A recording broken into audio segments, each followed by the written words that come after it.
You didn't just cheat. You turned me into a monster. The marshmallow caught fire again. Third one in 10 minutes. I watched it turn into a tiny torch, dripping molten sugar onto the campfire logs, while my wife Sam giggled like she'd just discovered comedy. "Eli, you're supposed to help me," she laughed, waving the flaming marshmallow around like some demented sparkler. I can't do anything right when it comes to camping. That should have been my first warning. I'm Eli Mercer, 38 years old, construction project manager, and apparently the world's biggest fool. At least that's what I'd discovered before this mountain vacation from misery was over. But sitting there by the fire, watching Sam struggle with basic camping skills she'd claimed to love when we planned this trip, I still thought her incompetence was charming. "Here, let me show you." I took the roasting stick from her manicured hands. "You hold it steady, rotate slowly, keep it away from the flames." "You make everything look so easy," she said, leaning against my shoulder. Her perfume mixed with wood smoke and pine needles. "That's why I married you." Funny how lies sound so sweet when you don't know they're lies. Our friends were scattered around the campfire in various stages of intoxication. Nina, Sam's best friend since college, was already 3 beers deep and getting louder by the minute. Her boyfriend Jake sat beside her, nodding along to whatever drama she was currently dissecting. Leah, the quiet one of the group, poked at the fire with a stick, lost in thought. And then there was Brandon Pike, Brandon, my supposed hiking buddy. Brandon, who'd helped me plan this whole trip. Brandon, who was currently staring at my wife with an expression I should have recognized, but didn't want to see. "Truth or dare," Nina announced suddenly, because apparently we were all 16 again. "Come on, we need some excitement up here." "We're not playing truth or dare," I said, focusing on the perfectly golden marshmallow I was crafting. "We're adults. Exactly why we should play," Nina shot back. "When's the last time any of us did something spontaneous?" Sam perked up immediately. "I'm in. This could be fun." Of course she was in. Sam never met a bad idea she didn't want to embrace with both arms. The game started innocently enough. Jake admitted he'd never actually read any of the books on his impressive bookshelf. Leah confessed to stalking her ex-boyfriend's social media. Nina dared Brandon to chug a beer, which he did with theatrical flair. Then Nina turned to Sam with that predatory smile she got when she sensed gossip potential. "Truth or dare, Sammy?" "Truth," Sam said, which surprised me. She usually went for dares. Nina's eyes glittered in the firelight. "If you could sleep with any man here besides your husband, who would it be?" The question hung in the air like smoke. I felt every muscle in my body tense, waiting for Sam to laugh it off, to make some joke about how the question was inappropriate, to deflect with that sharp wit I'd fallen in love with. Instead, she looked directly at Brandon and said, "Him." The marshmallow fell off my stick and into the fire. "Sam," I said quietly, my voice carrying a warning she either didn't hear or chose to ignore. "What? It's just a game, Eli. Don't be so serious." But Brandon was grinning like he'd just won the lottery, and Nina was practically vibrating with excitement at the drama she'd created, and I felt something cold settle in my chest that had nothing to do with the mountain air. I stood up abruptly. "I need another beer." "Eli, come on," Sam called after me. "Don't be like that. Don't be like that. Don't be upset that your wife just announced to all our friends that she wanted to screw another man." Don't be bothered by the way Brandon was looking at her like she'd just issued an invitation. I walked to our tent, ostensibly to grab beers from the cooler, but really to get away from the fire before I said something I'd regret. Or before I punched Brandon in his smug face. Through the tent walls, I could hear them continuing the game, Sam's laughter ringing out louder than before. She was performing now, playing to her audience, and Brandon was eating it up. I should have packed up right then, should have dragged Sam away from that fire and demanded an explanation. Should have trusted the ice-cold certainty in my gut that something was very, very wrong. Instead, I grabbed a beer and walked back to the fire, telling myself it was just a game, just Nina stirring up trouble like she always did. Just my wife being thoughtless in the way that had always frustrated and charmed me in equal measure. The game continued for another hour. More truths, more dares, more alcohol. Sam kept glancing at Brandon when she thought I wasn't looking. Brandon kept finding excuses to move closer to her. And I kept drinking beer and telling myself I was imagining things.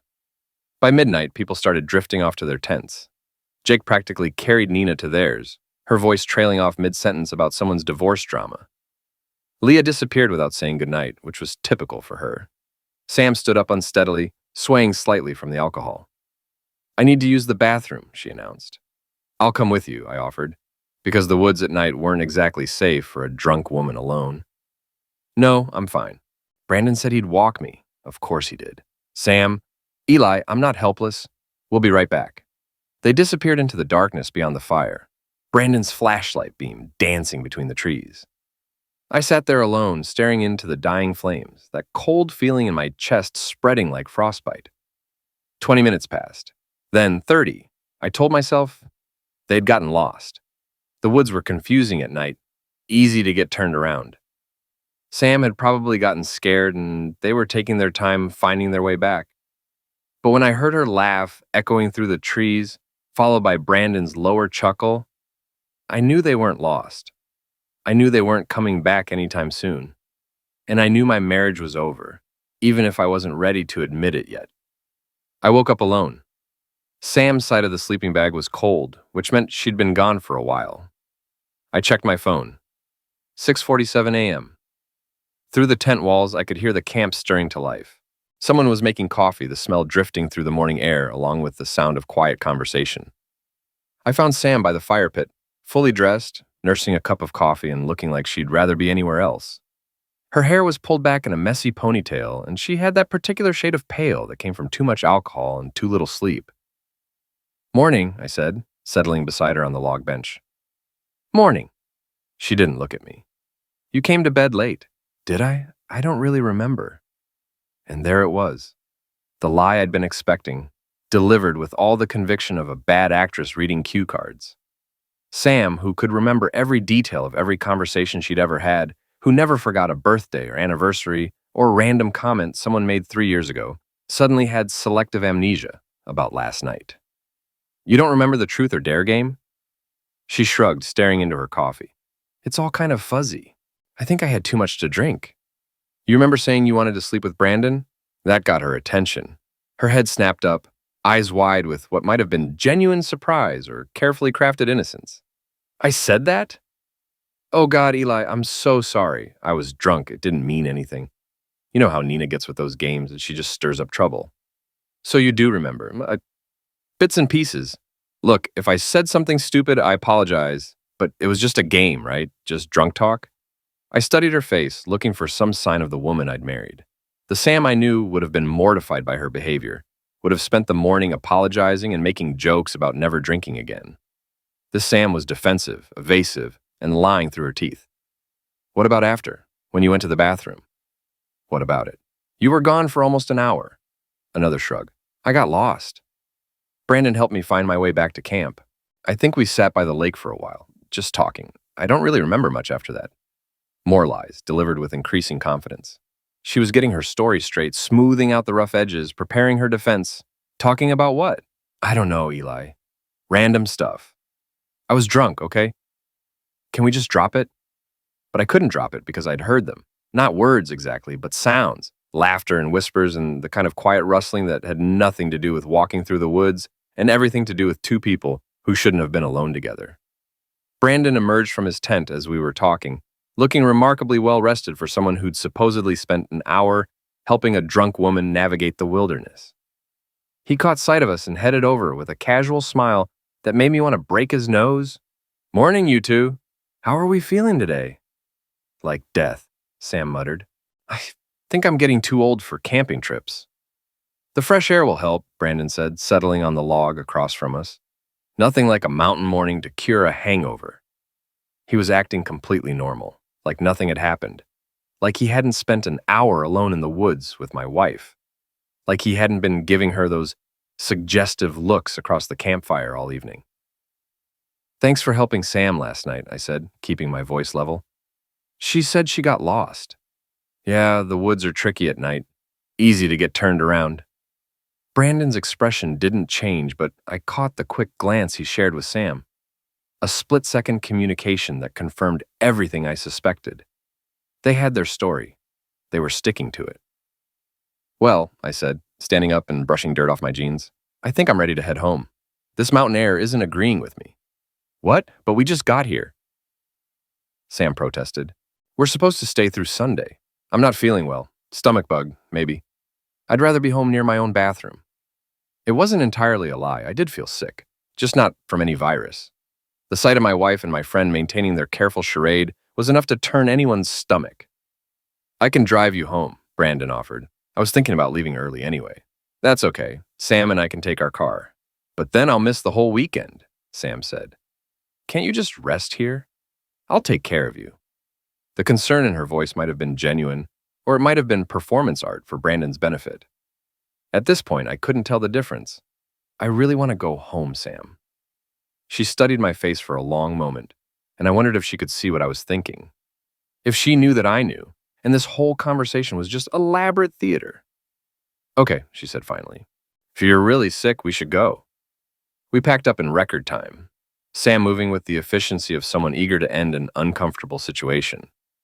The others were disappointed but understanding, making the usual promises to plan another trip soon that we all knew would never happen. Brandon helped us load the car, ever the helpful friend. As I threw our sleeping bags in the trunk, he appeared at my elbow with that same casual smile. Hope you feel better, man. Maybe we can grab a beer next week, catch up properly. Sure, I said. I'd love to catch up. The drive home was quiet. Sam dozed in the passenger seat, or pretended to, while I navigated the winding mountain roads and tried to process what I'd witnessed. My wife had basically announced her intention to cheat on me, then disappeared into the woods with the object of her desire for an hour, then lied about it to my face. The question wasn't whether something had happened. The question was how much and how long it had been going on and what I was going to do about it. By the time we reached our driveway, I'd made my decision. I was going to find out exactly how deep this rabbit hole went, and then I was going to burn their whole world down. The first thing I did Monday morning was call in sick to work. Not entirely a lie. I felt like I'd been hit by a truck. Just not the kind of truck that required medical attention. More like the kind that ran over your entire life and left you questioning everything you thought you knew. The second thing I did was call Jace Mitchell. Jace and I went back to Army days when we were both young and stupid and thought we knew everything. He'd gotten out a year before me and used his GI Bill to study criminal justice, then spent 5 years as a cop before going private. Now he ran a small investigation firm that specialized in insurance fraud and cheating spouses. Perfect qualifications for my current situation. Eli Mercer, Jace's voice boomed through the phone. Haven't heard from you in months. What's going on? I need a favor, Jace. The kind you get paid for. A pause. Personal or professional? Both. Can we meet today? Sure. My office, 2 o'clock? Jace's office was exactly what you'd expect from a former cop turned private investigator. Cramped, cluttered, and smelling faintly of coffee and cigarettes. He'd put on weight since his police days, but he still had the sharp eyes and skeptical expression that had made him good at his job. So, he said, leaning back in his creaky desk chair, let me guess. Wife problems. What gave it away? Married guys don't usually call PIs about their stamp collections. What's the situation? I told him everything. The camping trip, the truth or dare game, the hour in the woods, the lies the next morning. Jace listened without interruption, occasionally making notes on a yellow legal pad. How long have you suspected something was going on? He asked when I finished. I didn't until this weekend. But looking back, I thought about the late nights Sam had been working, the new clothes, the way she'd started guarding her phone. Maybe a few months. I just didn't want to see it. They never do. Okay, here's what I need to know. What's your goal here? You want confirmation so you can file for divorce? You want to try to save the marriage? You want ammunition for a custody battle? We don't have kids. Lucky you. Makes things simpler, so what do you want? I thought about Sam's face when she'd said Brandon's name, the casual way she'd lied to me, the complete lack of remorse or guilt. I want to know everything. How long it's been going on, how far it's gone, who else knows about it? And then I want to destroy them both. Jace raised an eyebrow. Destroy them how? Legally, socially, professionally. I want them to lose everything that matters to them, the same way they cost me everything that mattered to me. That's a dangerous road, Eli. Revenge has a way of backfiring. So does trusting people who don't deserve it. He studied me for a moment, then nodded. Okay, but we do this smart, and we do it legal. I'm not going to jail because your wife's a cheater. Agreed. My rate is $500 a day plus expenses. This kind of thing usually takes a week or two to get solid evidence. You sure you want to know what I'm going to find? I thought about Sam sleeping peacefully beside me last night while I stared at the ceiling, wondering how long she'd been making a fool of me. About Brandon's helpful smile as he loaded our car, probably thinking about the next time he'd get my wife alone. I'm sure. Jay spent the next hour explaining how surveillance worked, what kind of evidence would hold up in court, and what I should and shouldn't do while he was investigating. The main rule was simple: act normal. Don't confront Sam. Don't change my routine. Don't give any indication that I suspected anything. Let them think they're getting away with it, he said. People get careless when they think they're safe. I went home to an empty house. Sam was at work, probably texting Brandon about how suspicious I'd been acting, how they needed to be more careful. Or maybe she wasn't thinking about me at all. Maybe I was just the inconvenient husband she had to manage while she pursued her real interests. That evening, Sam came home with Chinese takeout and a bright smile that might have been genuine affection or carefully performed normalcy. "How are you feeling?" she asked, unpacking containers of lo mein and sweet and sour chicken. "Better than this morning?" "Much better. I think I just needed to get off that mountain." "I'm glad. I was worried about you."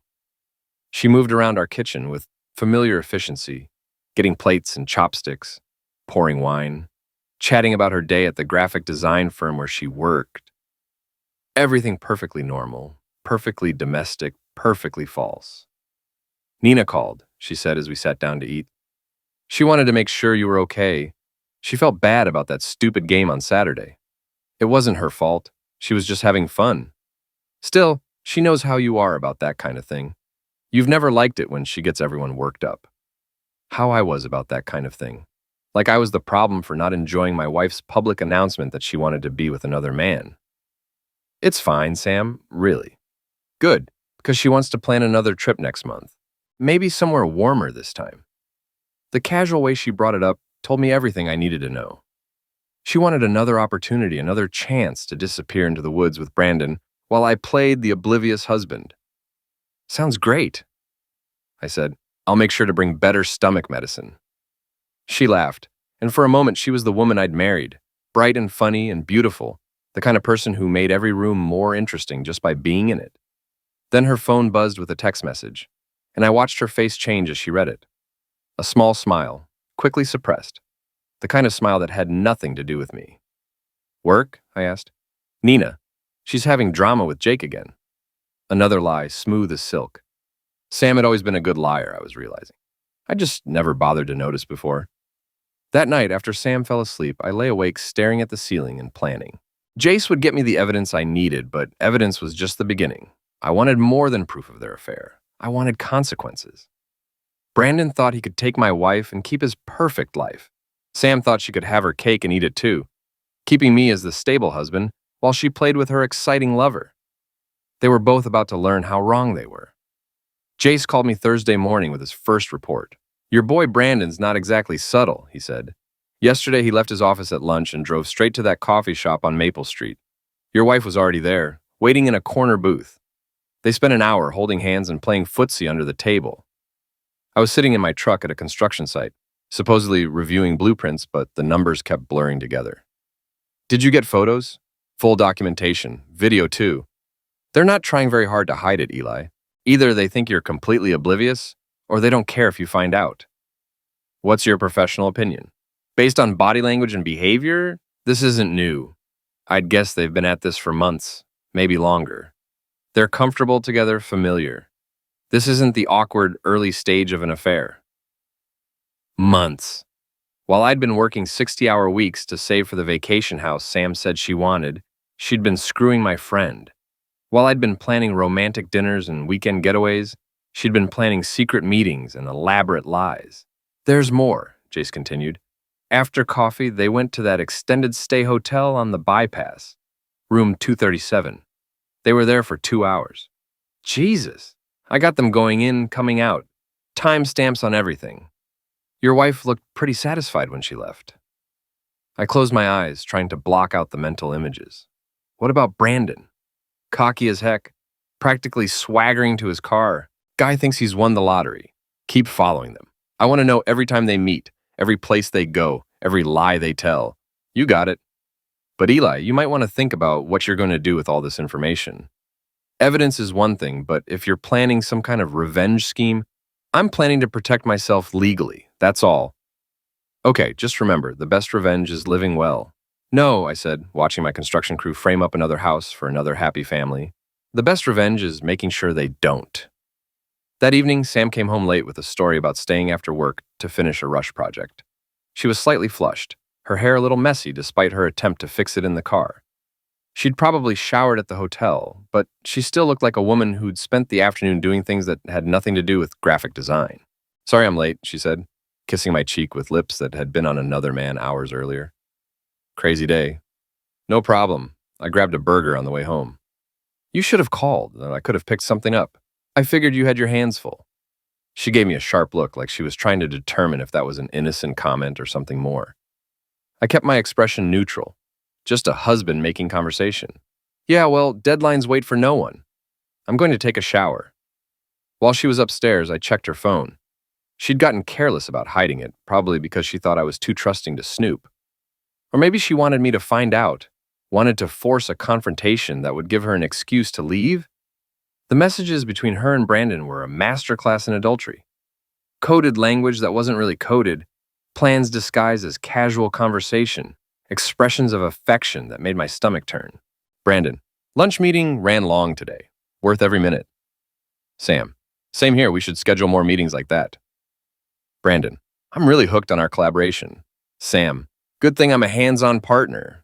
Months of this. Months of my wife sending intimate messages to another man while I cooked dinner and did laundry and planned our future together. The messages went back to February, which meant they'd been being intimate for at least 6 months. I took pictures of everything with my own phone, then put hers back exactly where she'd left it. Friday brought more of the same. Another lunch meeting, another hotel visit, another evening of Sam coming home with lies and fake affection.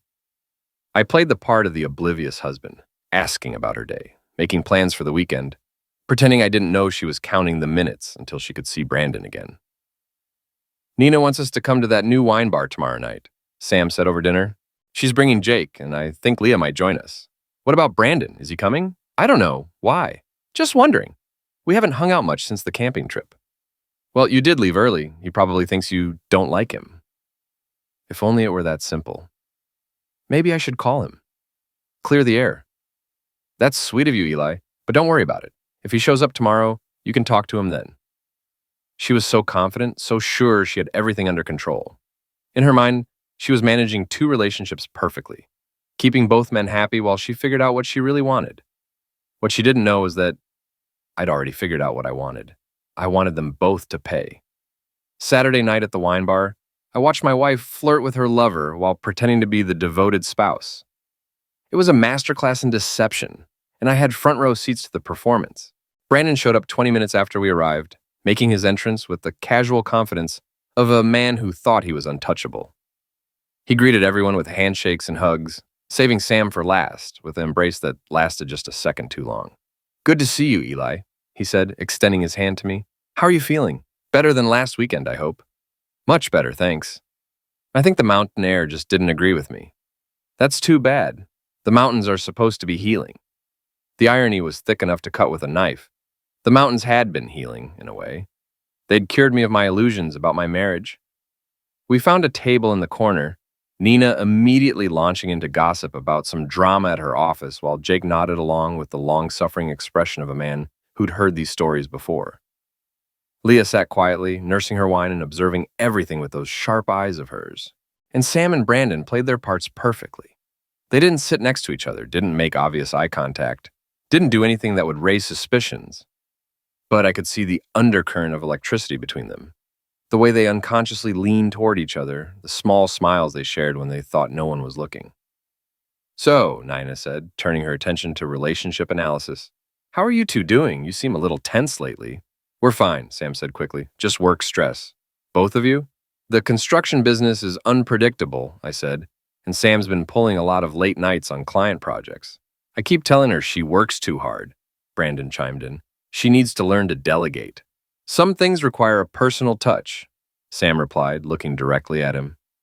Jesus, They were practically having foreplay at the table while I sat there pretending not to notice.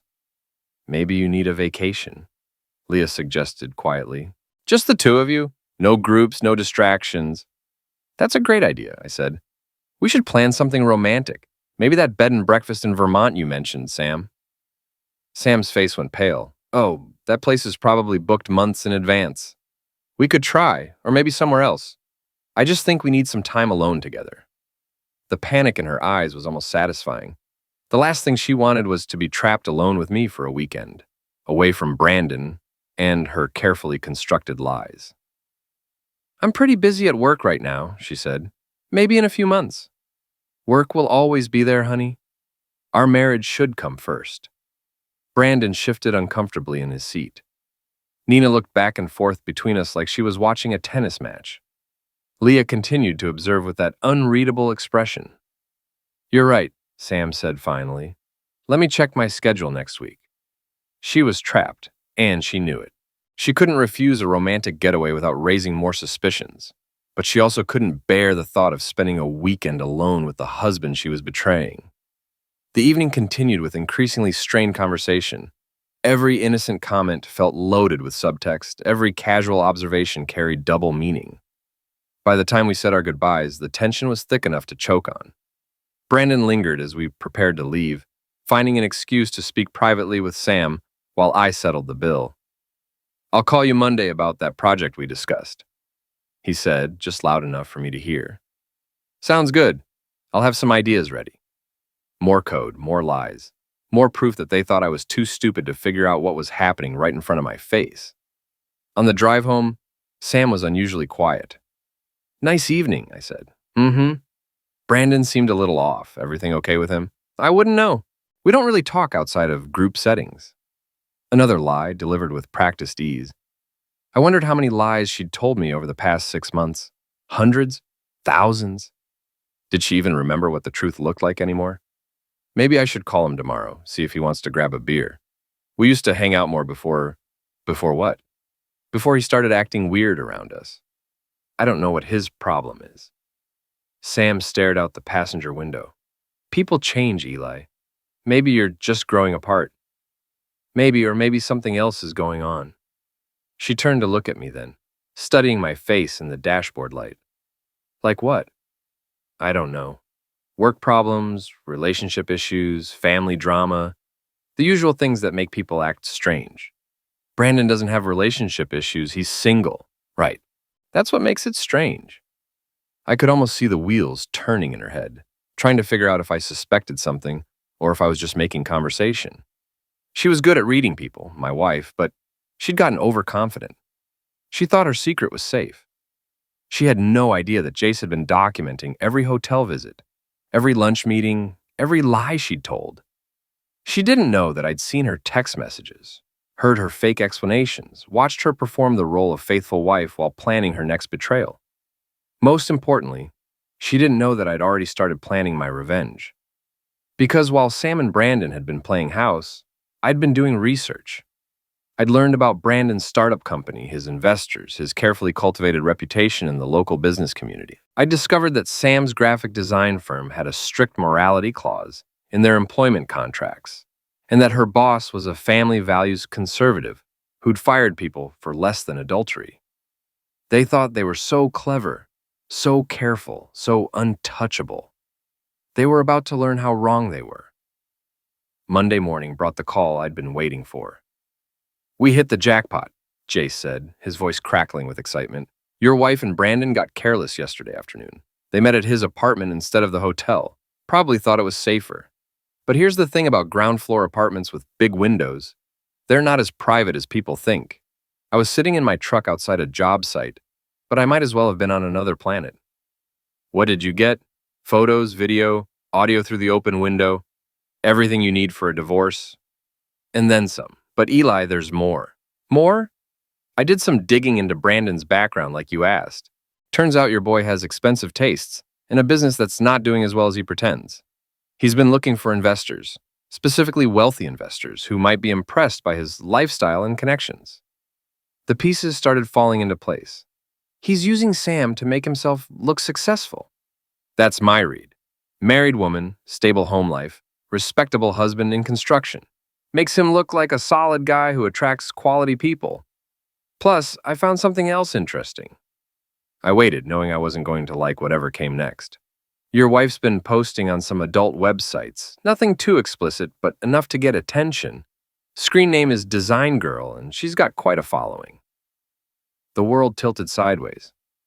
What kind of posts? Suggestive photos, flirty messages, some pay-per-view content. She's not making serious money, but she's definitely building an audience. And before you ask, yes, Brandon appears in some of the recent material. I closed my eyes and tried to process this information. My wife wasn't just cheating on me. She was monetizing it, turning our marriage into performance art for strangers on the internet. How long has this been going on? The account was created 8 months ago, but she didn't start posting regularly until about 6 months ago, right around the time her affair with Brandon started. 8 months. While I'd been working overtime to pay for her new car, her shopping trips, her spa days, she'd been building a secret life online and planning to cheat on me. I want copies of everything, I said, already prepared. But Eli, what are you planning to do with this information? What any reasonable person would do, protect myself. That's not an answer. It's the only answer you're getting. That afternoon, I met with a lawyer. Not just any lawyer, Margaret Chen, the most ruthless divorce attorney in the county. She had a reputation for destroying cheating spouses and leaving them with nothing but debt and regret. Mr. Mercer, she said, reviewing the evidence Jace had compiled, this is quite comprehensive. Your wife and Mr. Pike have been remarkably careless. What are my options? In a no-fault state, adultery doesn't affect property division, but it can influence alimony and other considerations. With this level of documentation, plus the online activities, we can make a strong case for emotional distress and reputational damage. I want more than that. She raised an eyebrow. What exactly are you looking for? I want them to lose everything that matters to them. Their jobs, their reputations, their future prospects. I want consequences. Mr. Mercer, I understand you're angry, but revenge isn't really a legal strategy. Then let's call it justice. She studied me for a long moment, then nodded. Very well. Let me explain what we can do within the bounds of the law. The next 2 hours were the most educational of my life. I learned about public records, employment contracts, business partnerships, and social media policies. I discovered that the truth, properly presented, could be more devastating than any lie. By the time I left Margaret's office, I had a plan. That evening, Sam came home with another story about working late. She was getting sloppy with her lies, probably because she thought I'd accepted them as normal. How was your day? She asked, settling beside me on the couch. Productive. I made some important decisions about our future. Oh, like what? Just business stuff. Boring details you wouldn't be interested in. She nodded absently, already reaching for her phone. Probably checking for messages from Brandon, or maybe reviewing comments on her secret online posts. Sam, I said quietly. Do you love me? The question caught her off guard. She looked up from her phone, eyes wide with something that might have been guilt or surprise. Of course I love you. Why would you ask that? Just wondering. Sometimes I feel like we're drifting apart. All couples go through rough patches, Eli. It doesn't mean anything. Right, rough patches. She leaned over and kissed my forehead, a gesture that would have been comforting a week ago, but now felt like another performance. I'm going to take a bath, she said. Long day. While she was upstairs, I made my final preparations. Tomorrow, Sam and Brandon's carefully constructed world would start crumbling. They'd built their affair on lies and deception, thinking they were smarter than everyone around them. They were about to discover that the biggest lie they'd told was to themselves. They thought they were untouchable. They thought wrong. Tuesday morning, I called in sick again. Sam left for work with her usual kiss and promised to pick up dinner on her way home, completely unaware that her world was about to implode. At 9 a.m. sharp, I walked into the offices of Henderson & Associates, the graphic design firm where Sam had worked for 3 years. I asked to speak with Robert Henderson, the owner, about a personal matter concerning one of his employees. Henderson was exactly what I'd expected from my research. Mid-50s, conservative suit, family photos covering his desk, and a reputation for running a clean business. The kind of man who valued reputation above everything else. Mr. Mercer, he said, shaking my hand, I know Sam speaks of you often. What can I do for you? I'm afraid I have some disturbing information about my wife's conduct, and I thought you should be aware of it before it becomes public knowledge. I laid out everything in clinical detail: the affair, the hotel meetings, the online activities. I showed him printouts from the adult website, carefully edited to focus on Sam's face and screen name while obscuring anything too graphic. Henderson's expression grew darker with each revelation. "I appreciate you bringing this to my attention," he said finally. "We have strict policies about employees engaging in activities that could reflect poorly on the firm. I understand this puts you in a difficult position. I just thought you deserved to know before someone else discovered it and it became a larger problem. You did the right thing, Mr. Mercer. I'm sorry you're going through this." At 10:30, I visited the offices of Brandon's startup company. His business partner, David Kim, was a family man who'd invested his life savings in their tech venture, the kind of person who'd be very concerned about his partner's moral character and decision-making abilities. "Brandon's having an affair with a married woman," I told Kim, providing the same evidence I'd shown Henderson. "They've been meeting in hotels during business hours, and she's been posting about it online. I thought you should know what kind of person you're in business with." Kim's face went white as he reviewed the documentation. "This could destroy us," he whispered. "We're trying to attract investors, build credibility in the community. If this gets out, I'm not interested in destroying your business, Mr. Kim. I just think partners should be honest with each other." By noon, both bombs had detonated. Sam called me, hysterical, barely coherent through her tears. "Eli, something terrible has happened. Henderson fired me. He said someone made accusations about my personal conduct, but he won't tell me who or what they said. You have to help me figure this out." "That's awful, honey. What kind of accusations?" "I don't know. He just said I violated company policy and my employment was terminated immediately. Security walked me out like I was a criminal." "I'm sure it's just a misunderstanding. These things usually work themselves out." "This isn't a misunderstanding, Eli. Someone is trying to destroy me." She was right, of course. Someone was trying to destroy her. That someone was her husband, and he was just getting started. An hour later, Brandon called. "Eli, I need to talk to you. Something's happening, and I think we might both be targets." "Targets of what?" "I don't know, but my business partner just accused me of having an affair with Sam. He's talking about dissolving our partnership, backing out of deals we've been working on for months. Someone fed him a bunch of lies and fake evidence." "Fake evidence?" "Photos that could be anyone, internet posts that could be fabricated, hotel records that don't prove anything." "But David's panicking, talking about protecting his reputation and his family's future." The desperation in Brandon's voice was music to my ears. He was scrambling, trying to control a situation that had already spiraled beyond his reach. "Why would someone target you and Sam?" "I don't know, but I'm going to find out. Can we meet tonight? I think someone's trying to frame us, and we need to figure out who and why." "Of course. Whatever you need." "Thanks, man. I knew I could count on you." The irony was delicious. Brandon thought I was his ally, the loyal friend who'd help him fight the mysterious forces destroying his life. He had no idea those forces had a name, an address, and a very personal motivation. That evening, Sam came home devastated. Her eyes were red from crying, her usual confidence completely shattered. "I don't understand what's happening," she said, collapsing onto the couch beside me. "First, Henderson fires me with no real explanation. Then Nina calls to tell me there are rumors going around about me having an affair. Someone is spreading lies, trying to destroy my reputation." "An affair? That's ridiculous. Who would say something like that?" "I don't know, but they're saying it's with Brandon. Can you believe that? Brandon, of all people. That is hard to believe. You two barely interact outside of group settings." "Exactly. It's completely fabricated, but people are starting to believe it. Nina said someone sent anonymous messages to half our friend group, claiming they had proof of inappropriate behavior." I pulled her close, letting her cry against my shoulder while I savored every tear. "We'll figure this out, Sam. The truth always comes out eventually." "What if it doesn't? What if people believe these lies? My career could be over. Our marriage could be ruined. Everything we've built together could be destroyed by some malicious person with a grudge. Who would have a grudge against you? I have no idea. I can't think of anyone who'd want it to hurt me like this." The beautiful thing about revenge is that the guilty always suspect everyone except the person they've wronged.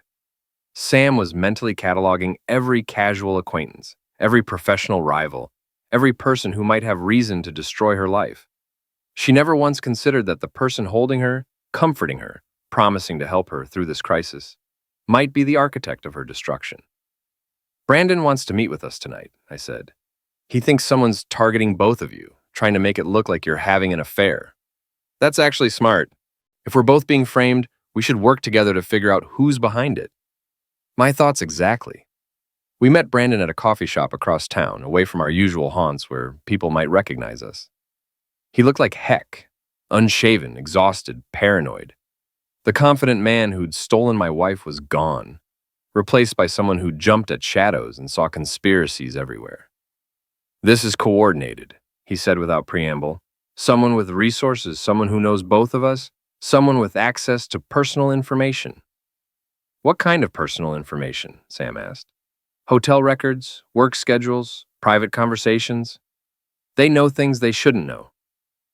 Sam and Brandon spent the next hour trying to solve the mystery of their own destruction, never realizing the answer was sitting right across from them, offering helpful suggestions and sympathetic nods.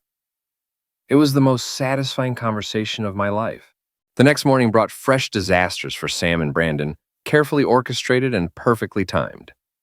Sam's online activities had been reported to local news outlets, with evidence of her adult website posts. While the story wasn't front-page news, it was juicy enough for the lifestyle section. Local designer's secret online life exposed. Her face was pixelated, but anyone who knew her would recognize the distinctive tattoo on her shoulder in the background of our kitchen in several photos. Brandon's situation was even worse. His business partner had filed paperwork to dissolve their company, citing irreconcilable differences regarding professional conduct. Potential investors had been quietly informed about his character issues, effectively blacklisting him from the local business community. But the coup de grace came Thursday evening. I'd arranged for Sam and Brandon to meet me at Mulligan's Pub, our neighborhood bar, where everyone knew us as the stable married couple and the successful bachelor. The place would be packed with our friends, neighbors, and acquaintances, the perfect audience for the final act of my revenge. Sam arrived first, looking haggard and desperate. She'd been unemployed for 3 days, her reputation was in tatters, and she still had no idea who was destroying her life. Any word on job prospects? I asked, settling beside her at our usual table. No one's returning my calls. Word travels fast in this industry, and apparently, I'm toxic now. I'm sure something will turn up. Maybe this is a chance for a fresh start. Fresh start where? Everyone thinks I'm some kind of online prostitute having an affair with my husband's friend. The people who matter know that's not true. She looked at me with desperate hope. You believe me, don't you? You know I'd never do anything like that. Of course I believe you, Sam. You're my wife. Brandon arrived 20 minutes later, looking even worse than Sam. His business was dead, his reputation destroyed, his future prospects non-existent. He slumped into the chair across from us like a man attending his own funeral. Any luck with damage control? I asked. It's hopeless. Whoever's doing this has connections everywhere. Every door I try to open gets slammed shut before I can even make my pitch. Maybe you should consider leaving town, Sam suggested. Start over somewhere else. With what money? David cleaned out our business accounts before I could stop him. I've got maybe $3,000 to my name. They sat there in mutual misery. Two people who'd thought they were so clever, so careful, so untouchable. Now they were pariahs in their own community, unemployed and unemployable, with no resources and no allies, almost no allies. I've been thinking about everything that's happened, I said, keeping my voice low and sympathetic. The timing, the coordination, the level of detail in these attacks. I think I know who's behind this. They both leaned forward eagerly. Who? Sam whispered. Think about it. Who has access to personal information about both of you? Who knows your schedules, your habits, your vulnerabilities? Who's been watching you closely enough to document your every move? Brandon's eyes widened with understanding. The private investigator. What private investigator? Sam asked. Someone hired a PI to follow us, I explained. That's how they got photos, hotel records, documentation of meetings. But here's the thing. Private investigators don't usually destroy their targets' lives. They just gather evidence for their clients. So who's the client? Sam asked. I let the silence stretch out, watching their faces as the possibilities occurred to them. A jealous ex-boyfriend, a business rival, a disgruntled employee, anyone except the man sitting right in front of them. I said finally, it might be someone who found out about your affair and decided to take matters into their own hands. The words hung in the air like smoke. Sam went pale, and Brandon's hands started shaking. What affair? Sam whispered. I pulled out my phone and showed them the photos Jace had taken. Sam and Brandon holding hands at the coffee shop, entering the hotel together, embracing in his apartment. Months of evidence, carefully documented and professionally presented. This affair, I said calmly. Sam's face crumpled. Eli, I can explain. No need, I already know everything. The hotel meetings, the online posts, the lies you've been telling me for months. I know about all of it. Brandon tried to run. He made it 3 steps before I grabbed his arm and pulled him back to the table. By now, half the bar was watching our little drama unfold. Sit down, Brandon. We're not done talking. Eli, please, Sam begged. Let me explain what happened. It wasn't supposed to go this far. It just happened. It just happened for 6 months. It just happened in hotel rooms and his apartment and online for strangers to see.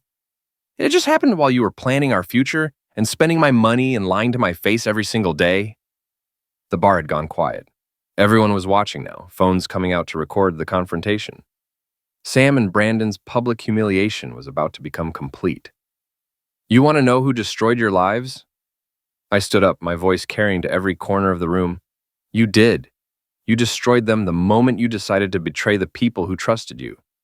I just made sure there were consequences. You bastard! Brandon snarled, finally finding his voice. You orchestrated all of this. I documented all of this. You and Sam created it. Sam was crying now, ugly sobs that shook her whole body. How could you do this to me? I'm your wife. We're my wife. Past tense. The divorce papers will be served tomorrow morning. I pulled out a manila envelope and dropped it on the table. Everything's in there. The evidence, the financial settlements, the custody arrangements for the house and cars. You'll find I've been very generous, considering. Generous? Brandon laughed bitterly. You've destroyed us both. I've given you exactly what you gave me. Nothing more, nothing less. I looked around the crowded bar, at all the faces watching our drama unfold, at the phones recording every word for social media posterity. Ladies and gentlemen, I announced, I'd like you to meet my soon-to-be ex-wife and her lover. They've been entertaining each other for months while pretending to be my friends. I thought you should know what kind of people you're drinking with. The silence that followed was deafening. Then someone started clapping, slowly at first, then faster. Others joined in until half the bar was applauding my performance. Sam ran for the door, pushing through the crowd with her hands over her face. Brandon followed, but not before turning back to glare at me with pure hatred. This isn't over, he said. Yes, I replied calmly. It is. I sat back down and ordered another beer. The bartender, Mike, set it in front of me with a grin. That was something else, Eli. How long did you know? Long enough to do something about it? Well, good for you. Those two had it coming. The crowd gradually returned to their own conversations, but I could feel the glances, hear the whispered discussions. By tomorrow, everyone in town would know the story. Sam and Brandon's betrayal would be local legend, a cautionary tale about the consequences of infidelity. I finished my beer in peace, surrounded by the wreckage of my marriage and the satisfaction of perfect revenge. They'd thought they were so smart, so careful, so untouchable. They'd learned otherwise. Justice, it turned out, was a dish best served publicly.